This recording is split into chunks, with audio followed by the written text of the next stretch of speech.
నిజామాబాద్ లో మొట్టమొదటిసారిగా 11 సంవత్సరాలు పూర్తి చేసుకున్న ఏకైక college Shri Sai college of hotel management. Ailapur గ్రామంలో ఉన్నాము.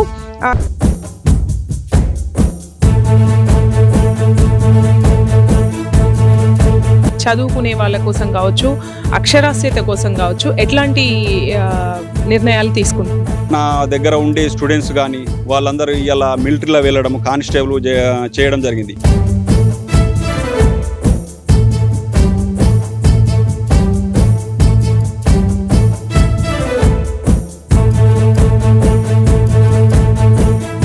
మన రెండోది అందరికి చెప్పాలి కానీ పని చేసే వాళ్ళని చూసి ఓటేది. నమస్తే, welcome to Suman TV. Nizamabad జిల్లాలో మొత్తంగా గ్రామ పంచాయతీ ఎన్నికలు ఊపందుకున్నాయని చెప్పాలి. చాలా రకాలుగా అభ్యర్థులు గ్రామాభివృద్ధికి ఏం చేస్తారు అనేది చెప్తున్నారు. కొంతమంది ప్రలోభాలకు లోన్ చేస్తున్నారు. కొంతమంది ముఖ్యంగా ఉద్దేశంగా తీసుకొని ఎలా చేస్తే గ్రామాన్ని బాగుపరచచ్చు, మెరుగుపరచచ్చు, అభివృద్ధి తీసుకురావచ్చు అనేది చూస్తున్నారు. మనం ఈరోజు ఐలాపూర్ గ్రామంలో ఉన్నాం. ఐలాపూర్ గ్రామంలో ఎలాంటి ఎలక్షన్ ప్రచారం జరుగుతుంది అనేది చూస్తూ ఉన్నాము. అయితే ఇక్కడికి వచ్చిన తర్వాత మనకు ఒక వ్యక్తి గురించి తెలిసింది. సిద్ధాపురం మీసాల లక్ష్మీనారాయణ. మరి అతను ఏంటి, ఈ గ్రామానికి ఎలాంటి అభివృద్ధిని కోరుకుంటున్నాడు? ఒక అభివృద్ధి కావాలి అంటే ఆల్ ఆఫ్ సడన్ గా ఒక ఓవర్ నైట్ అభివృద్ధిని మనం చేయలేము. సో దానికి చాలా కృషి ఉండాలి. ఆ గ్రామం గురించి చాలా అవగాహన ఉండాలి. ఏం జరుగుతుంది, ఎలాంటి అవసరాలు ఉన్నాయి, అండ్ ప్రీవియస్ గా ఎంత డెవలప్మెంట్ ఉంది, ఇప్పుడు జరగాల్సిన డెవలప్మెంట్ ఏంటి, చాలా కోణాల నుంచి వ్యక్తికి ఈ విషయాలన్నీ తెలిసి ఉండాలి. సో ఈ రోజు మనం ఇక్కడ ఈ ఊరి పరిస్థితి ఏంటి అండ్ ఇక్కడ కావాల్సిన అభివృద్ధి ఏంటి అనేది మనం అడిగి తెలుసుకుందాం.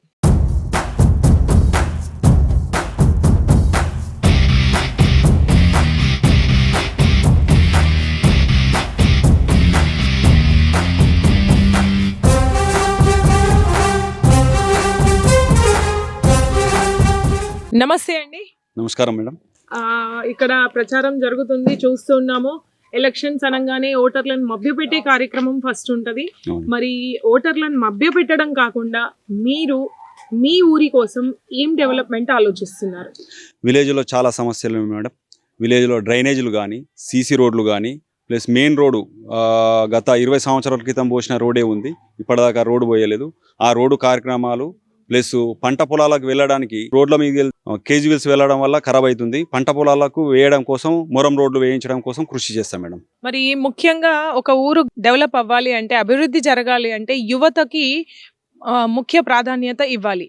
మరి ఇక్కడ చూసుకుంటే మొత్తం వ్యవసాయ ఆధారిత ప్రాంతంగా కనిపిస్తుంది. మరి వ్యవసాయానికి ఎలాంటి మార్పులు కోరుకుంటున్నారు? ఐలాపూర్లో మేడం 1200 ఎకరాలు ఉంటుంది మేడం. అందులో 1000 ఎకరాలు పంట వండేది ఉంది. ఆ 1000 ఎకరాలలో ప్రతి ఒక్కరూ వరి పంటనే వేస్తారు మేడం. వాళ్ళను మోటివేట్ చేసి కొద్దిగా సీడ్ ప్రాసెసింగ్ యూనిట్ పెట్టి కొద్దిగా చేంజ్ చేయాలని అనుకుంటున్నాం మేడం. 6 తడి పంటలు కొద్దిగా కూరగాయలు వేయడం కోసం, మొగ్గు చూపడం కోసం రైతులకు మోటివేషన్ చేయడం చెప్పడం జరుగుతుంది. అదేవిధంగా పాడి పంట అంటే పాల ఉత్పత్తి చేయడం కోసం వాళ్ళకు సబ్సిడీలో 70% సబ్సిడీతోని వాళ్ళకు ఒక యూనిట్ ఏర్పాటు చేసి అన్ఎంప్లాయీస్కు ఇప్పించడం కోసం కృషి చేస్తాం మేడం. చదువుకునే యువతకి, చదువుకునే వాళ్ళ కోసం కావచ్చు, అక్షరాస్యత కోసం కావచ్చు, ఎట్లాంటి నిర్ణయాలు తీసుకుంటున్నారు మేడం? నేను చదువుకున్న రోజుల్లో మేడం, నేను వాలీబాల్ ప్లేయర్ని.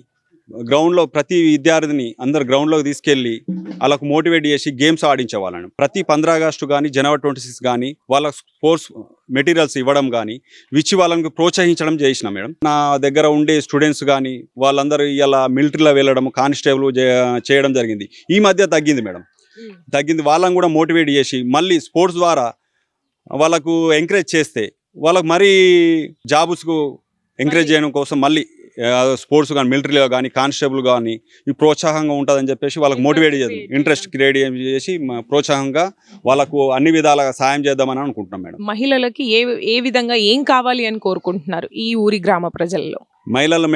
మహిళలకు కుట్టు మిషన్లు కానీ సబ్సిడీగా, మళ్ళా కిరాణా షాపులు కానీ ఏదైనా పెట్టుకుంటే వాళ్ళకు సబ్సిడీ ద్వారా ఇప్పించి వాళ్ళకు ప్రోత్సహిద్దామని చెప్పేసి కోరుకుంటున్నాం madam.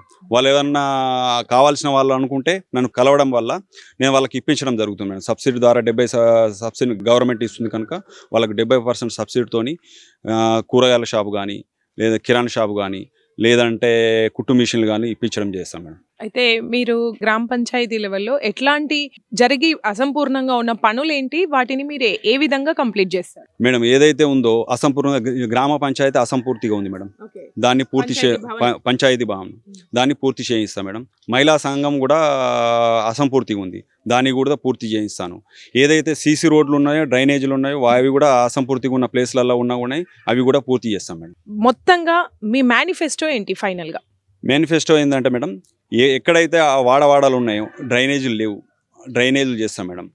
CC road main Ambedkar చౌరస్ని కమ్టౌన్ రోడ్ బైపాస్ రోడ్ వరకు సీసీ రోడ్ ఉంది, దాన్ని కంపల్సరీ డాంబర్ రోడ్ వేయించడం జరుగుతుంది. పంట పొలాలకు ఏదైతే కేజీల ద్వారా రోడ్ ఖరాబ్ అవుతున్న ఉద్దేశంతో పంట పొలాలకు ఎక్కడెక్కడ ఇంపార్టెంట్ ఉందో ఆ ప్లేస్లల్లో మట్టి రోడ్డు వేసి డైవర్ట్ చేస్తాం అన్నట్టు. ట్రాక్టర్ కేజీవిల్స్ వాళ్ళు రోడ్డు ఖరాబ్ కాకుండా డైవర్ట్ చేసి పంట పొలాలకు వెళ్ళే విధంగా మురం రోడ్డు వేయిస్తాం మేడం. మాత్రం పబ్లిక్ అందరూ జనాలు నువ్వు ఉండాలి, నువ్వు ఉంటేనే డెవలప్ అవుతుంది, నువ్వు విలేజ్లో ఉంటావు, చిన్నప్పటి నుంచి అందరికీ సేవా కార్యక్రమాలు చేస్తుంటావు, పబ్లిక్ని హాస్పిటల్కి తీసుకెళ్లడంలో కానీ ఏమైనా సీఎం రిలీఫ్ ఫండ్ ఇప్పించడంలో కానీ. మరి గ్రామం యొక్క పూర్వాపరాలు ఏంటి అనేది మీకు ఖచ్చితంగా తెలిసి ఉండాలి. మరి పూర్వ అనుభవం ఏమైనా ఉందా? కొత్తగా చేస్తున్న ఏ పనికైనా అడ్డంకులు అవాంతరాలు ఉంటాయి. ఎక్స్పీరియన్స్ చేసిన పనికి ఎలాంటి అభ్యంతరాలు అడ్డంకులు ఉండవు, ఎందుకంటే మనకు ప్రీవియస్గా చేసిన అనుభవం ఉంటుంది, దానివల్ల తెలిసిపోతుంది. మరి మీకు ఉన్న అనుభవం ఏంటి? ఎందుకు ఎన్నుకోవాలి మిమ్మల్ని? ఎందుకు ఎన్నుకోవాలంటే మేడం 2005లో నేను సొసైటీ అతి చిన్న ఏజ్లో సొసైటీ చైర్మన్ అయినా మేడం. నిజామాబాద్ జిల్లాలోనే మన ఐలాపూర్ సొసైటీని ఒక పేరు తీసుకొచ్చిన మేడం. ఐలాపూర్ సొసైటీ అంటే ఎవరికి తెలియదు. 2005 నుంచి 2018 వరకు 2 విడతలు 14 సంవత్సరాల సొసైటీ చైర్మన్ చేసిన మేడం. చేసి ఐలాపూర్ గ్రామంని ఆ సొసైటీని మండల్లో కాదు డిస్టిక్లో పేరు తీసుకొచ్చిన మేడం. ప్రతి గ్రామంలో గోడౌన్లు ఏర్పాటు చేసినాను, ఆఫీస్ బిల్డింగ్ ఏర్పాటు చేశాను. నందిపేటలో కానీ, ఆంధ్రనగర్లో కానీ, వెల్మల్లో కానీ, కమటంలో కానీ, ఐలాపూర్లో ఆఫీస్ బిల్డింగ్ గోడౌన్లు ఏర్పాటు చేసినాను. వాళ్ళు ఏంటంటే చైర్మన్గా నువ్వు చాలా మంచిగా చేసినావు, ఐలాపూర్ గ్రామస్తులు కూడా వాళ్ళు ఏం కోరుకుంటున్నారు ఏంటంటే నువ్వు సొసైటీని అయితే ఏ విధంగా డెవలప్ చేసినావో ఐలాపూర్ గ్రామాన్ని కూడా అదే విధంగా డెవలప్ చేయాలని రైతులందరూ కోరుతున్నారు. అదేవిధంగా గ్రామస్తులందరూ నాకు మొగ్గు చూపుతున్నారు మేడం. అంటే అందరూ సపోర్టింగ్ గా ఉన్నారా? ఎందుకంటే ఏకగ్రీవం అనేది అది విరుద్ధం, రాజ్యాంగానికి విరుద్ధం. మరి చాలా ప్రాంతాల్లో ఏకగ్రీవంగా ఎన్నికైతుండ్రు. మీ ఊర్లో ఎలా ఉంది పరిస్థితి? గట్టి పోటీ ఉందంటారా? పోటీ ఉంది కానీ గట్టి కాదు అని, పోటీ అయితే ఉంది.